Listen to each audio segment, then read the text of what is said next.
Deendayal port authority દ્વારા ગાંધીધામ મામલતદાર કચેરી પાસે આવેલ એક ચાની કીટલીની દુકાનના દબાણને દૂર કરવામાં આવ્યું હતું. અગાઉ નોટિસ અપાઈ હોવા છતાં દબાણ ચાલુ રહેતા ડીપીએના અધિકારીઓએ સ્થળ પર પહોંચીને દબાણ હટાવ્યું હતું. જોકે દબાણકર્તાઓએ 25,000નો હપ્તો આપતા હોવાનો ગંભીર આક્ષેપ કર્યો હતો, જેને પોર્ટના અધિકારીઓએ સદંતર નકારી કાઢ્યો છે.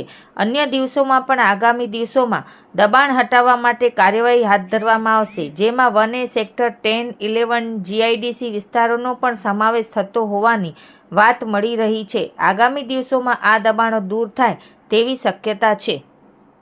નામથી કે વાત કરો. રાવ સાહેબ નું નામ 25,000 છે, રેડ્ડી સાહેબ નું નામ 25,000 છે. મારી પાસે વિડીયો ફૂટેજ જ છે. કોણ લઈ ગયો હતો?